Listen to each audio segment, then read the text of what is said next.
రాష్ట్రంలో కూటమి ప్రభుత్వం వచ్చింది. పరిపాలన 15 నెలలు ఎలా అనిపిస్తుంది? సంక్షేమాలతో పాటు అభివృద్ధి ఏదన్నా యుద్ధ ప్రాతిపదికన ఏదైనా వరద చర్యలు కానీ ఎలా ఉంది? గవర్నమెంట్ చేసింది బాగానే ఉంది. కాకపోతే వర్కర్స్కి మాత్రం వర్కులు సరిగ్గా పనులు లేవు. అది మాత్రం ప్రాబ్లమే కొంచెం. సార్ ఎంత ఇబ్బంది పడుతున్నారు సార్? లేబర్ కానివ్వండి, ఇటు పక్క వ్యాపారస్తులు కానీ అంత ఇబ్బంది ఏం పడట్లేదు. ఆ మాత్రం కొంతవరకు గవర్నమెంట్ ఫీల్డ్లో పర్వాలే. వర్కర్స్ మాత్రం కొంచెం ఇబ్బంది పడుతుంది. సార్ ఉచితాల వల్ల కొంచెం భారాలు అవుతున్నాయి ప్రభుత్వాలకు అంటున్నారు. ఎంతవరకు ఉచితాలు ఇవ్వచ్చు అంటారు? మహిళలకు కూడా చాలా వరకు ఉచితాల పథకాలే కదా. అది భారమే. మరి ఈ ఉచితం ఇవ్వటం వల్ల మాకు పనులు ఇనులు ఏమి ఉండట్లేదు కదా. ఆడవాళ్ళ ఒక్కరికి వెళ్ళిపోండి అని రోడ్ల మీద పంపించేస్తున్నారు. దానివల్ల ఇబ్బంది. చూస్తే సింగనగర్ కానివ్వండి, ఇటు పక్క పైపుల రోడ్డు కానివ్వండి, గతంలో అంతా కూడా వరద ఎఫెక్ట్తో నష్టపరిహారం కూడా ప్రభుత్వాలు చెల్లించాయి చాలా వరకు. ఈసారి వెలగలేరు గేట్లు కానించి బుడమేరంతా కట్టలు పోసుకుంటూ వచ్చారు కాబట్టి ఆ ఎఫెక్ట్ ఏమైనా కనిపించిందని? ఏం పర్లేదు, బాగానే ఉందండి. వార్తా సంస్థల్లో కూడా దుష్ప్రచారాలు ఉన్నాయి, మునిగిపోయిందని చెప్పి ఇవన్నీ. అవన్నీ ప్రచారాలు, ఫేక్ వీడియోస్. మొన్న గుర్రపు డెక్క తొలగించాలని పడవలు తెచ్చినా కానీ భయం వేసింది అంటున్నారు జనం. అవునవును, అప్పుడు భయపడ్డారు పడవలు ఎక్కించేటప్పుడు. కానీ గవర్నమెంట్ పరంగా మాత్రం బాగానే చేసుకెళ్ళారు. కృష్ణానది రిటైనింగ్ వాల్ వల్ల కూడా చాలా వరకు హెల్ప్ అయింది. కృష్ణాలంక అంటున్నారు కదా. అవును, హెల్ప్ అయింది కృష్ణానది. ఎలా ఉంది సార్? అమరావతి వైపు కూడా వరద వస్తున్నా కానీ తగ్గిపోతుంది ఎప్పటికప్పుడు. అది ఇంకా ప్లెయిన్గా ఉంది కదా, వాటర్ కనబడుతూనే ఉంటుంది. ఏంటంటే అది కన్స్ట్రక్షన్ అయితేనే దానివల్ల ఉపయోగపడుతుంది. కానీ ఇప్పుడు ప్లెయిన్గా ఉంది, వాటర్ ఉంటుంది కదా ఎక్కడైనా సరే. దానికి అయితే నేను అది అన్నీ తప్పు, అవన్నీ ప్రచారం. ఏది వాటర్ వచ్చేస్తుంది, మట్టి ఉంటే అప్పుడు బురద ఉంటుంది కదా, ప్లెయిన్ ఉండడం వల్ల. అవి కన్స్ట్రక్షన్ అయితే ఇప్పుడు ఇక్కడ కూడా బురద ఉంటుంది, రోడ్డు ఉంది కాబట్టి నడిచాం.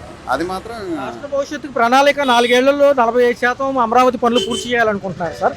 ఈ విధంగా ప్రజలు కూడా ఎంతో కొంత విరాళాలని చెప్పి ఆ మధ్య అడగడం జరిగింది. రెండో చూసుకుంటే కేంద్రం కూడా సపోర్ట్ ఉంది కాబట్టి ఈసారి కొంచెం తొలేడుగు పడినట్టేనా ఈ పనులు? పడినట్టండి, ప్రాబ్లం ఏం లేదు. కాకపోతే ఈసారి కాకుండా నెక్స్ట్ టైం కూడా గవర్నమెంట్ వస్తే అప్పుడు ఎలా ఉంది ఏంటనేది తెలుస్తుంది. ఇప్పుడు ప్రజెంట్ ఏం చెప్తారు, లాస్లో ఉన్న గవర్నమెంట్ తీసుకొచ్చి ఎక్కించండి అంటే ఎవరిదైనా ప్రాబ్లమే కదా. ముఖ్యమంత్రి గారు కూడా ప్రజల్లోకి వెళ్తున్నారు, ఏదైనా సమస్య ఉంటే చూస్తూ ఉంటారు. ఇవన్నీ కూడా చేతిక వృత్తి కార్మికుల దగ్గరికి వెళ్ళి మీ సమస్యలు ఏమైనా ఉన్నాయని అడగడం కానివ్వండి, ఈ స్కూల్స్ తనిఖీలు కానివ్వండి, ఎలా అనిపిస్తుంది? లేదు, బాగానే ఉంది. గవర్నమెంట్ ముఖ్యమంత్రి గారు ఎక్కడ పెడితే వాడికి వెళ్తూనే ఉన్నారు, ఆగట్లేదు అసలు. అతను శ్రమిస్తున్నారు, జనాలు మాత్రం సపోర్ట్ చేయాలి. ఉప ముఖ్యమంత్రి గారు కూడా మన్యం జిల్లాల మీద ఫోకస్ చేస్తున్నారు సార్. రోడ్లు కానివ్వండి, మరి ఈ మధ్య రేపు 3 రోజుల పర్యటన ఉందంటున్నారు. ఎలా ఉంది? పవన్ కళ్యాణ్ గారు కూడా నిబద్ధతగా ముందుకెళ్తున్నారు. పవన్ కళ్యాణ్ ఎంతవరకు చేయాలి అంతవరకు చేసుకెళ్తున్నారు అతను. అదే కూటమి ప్రభుత్వం, బీజేపీ కానీ, తెలుగుదేశం కానీ, అదేదో జనసేన కానీ, వీళ్ళందరూ బాగానే చేసుకెళ్తున్నారు. ప్రాబ్లం ఏమి అనిపించలేదు, ఇప్పుడు వరకు ఏమి అనిపించలేదు. అంటే పనులు సరిగ్గా కన్స్ట్రక్షన్ లేవు కదా, దానివల్ల ముందుకెళ్తాయేమో అనుకుంటున్నాం. ముందుకెళ్తే వర్క్లు ఉంటాయి అందరికీ, అది ఖాళీగా ఉండరు, బిజీగా ఉంటారు. నమస్కారం సార్. చూసుకున్నట్లయితే ఈ విధానం ఎలా అనిపించింది సార్? ప్రభుత్వం గత ఏడాది ఇదే సమయంలో వరదల్లో చిక్కుకున్న ప్రజలకి ఏదైతే ఉందో చర్యలు కూడా తీసుకుని మొత్తం కట్టలు ఇవన్నీ పోసుకుంటూ వచ్చారు. వెలగలేరు కానివ్వండి, ఇటు బుడమేరు కానివ్వండి. ఎలా ఉంది ఈ పరిస్థితులు, ఈ పరివాహం ఎలా ఉంది? గతంలో ఉన్న పాఠాలని అనుభవపూర్వకంగా తెలుసుకొని మళ్ళీ అటువంటి పునరావృతం కాకుండా ఈ ప్రభుత్వం చాలా మంచి చర్యలు తీసుకుందండి. ముందు జాగ్రత్తగానే మనకు అటు వెలగలేరు డ్రైన్స్ కానీ ఈ డ్రైన్స్ అన్నింటినీ ఓపెన్ చేస్తే చాలా వరకు నీళ్లు సముద్రంలో వెళ్ళేటట్టు ముందు జాగ్రత్తలు చేసుకున్నారు. అలాగే గేట్లు కూడా చాలా త్వరగానే ముందుగానే గ్రహించి వరదలు వస్తున్నాయని అక్కడ పైనుంచి ఇన్ఫర్మేషన్ రాగానే వెంటనే ఆ గేట్లు వదిలేసి సముద్రంలోకి వదిలే విధంగా చేశారు. కాబట్టి చాలా పెద్ద ముప్పు తప్పినట్టే ఒక రకంగా. గతంలో పోల్చుకున్నట్టే ఇప్పుడు ఇంకా భయంకరంగా వచ్చేది వరద. కానీ వీరి ప్రభుత్వం తీసుకున్న ముందు జాగ్రత్త చర్యల వల్ల చాలా వరకు సేవ్ అవ్వగలిగామండి. ఏడాది కూడా చూశారు, అప్పుడు కూడా 8 లక్షలు దాటేసి కూడా టచ్ చేసింది ఏదైతే ఉందో కృష్ణా బ్యారేజ్. మొన్న 5-6 లక్షలు వచ్చినా కానీ ఇబ్బంది లేదంటున్నారు. ఏదొచ్చినా వచ్చినట్టు సముద్రంలోకి వెళ్తుంది కాబట్టి పర్లేదు సార్. డ్రైనేజ్ వ్యవస్థ కానివ్వండి, పూడికలన్నీ పర్లేదా? డ్రైనేజ్ వ్యవస్థకు వచ్చేసేపటికలండి పట్టణాల్లో కానీ నగరాల్లో కానీ ఒకటే మేము చెప్పగలిగేది, సమ్మర్లో వేసవకాలం వచ్చేప్పటికల్లా డ్రైన్స్ డీసీల్ చేయాలండి. ప్రతి పట్టణంలో మెయిన్ డ్రైన్స్ ఉంటాయి. ఆ మెయిన్ డ్రైన్స్ సమ్మర్లో గ్యాంగ్ వర్క్ కానీ కాంట్రాక్ట్ కానీ ఇచ్చేసి డీసిల్టేషన్ చేసినట్లయితే, దానిలో పూడికలు తీసినట్లయితే వర్షాకాలంలో ప్రజలకి చాలా హ్యాపీగా డ్రైన్ వాటర్ ఫ్లో అయిపోతుంది అనమాట.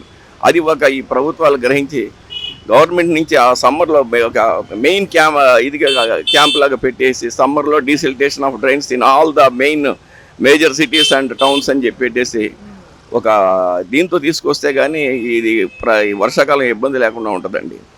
అలాగే దోమలు కూడా ముందు జాగ్రత్త తెలుసుకుంటే మళ్ళీ దోమలు ప్రబలకుండా ఉంటాయి.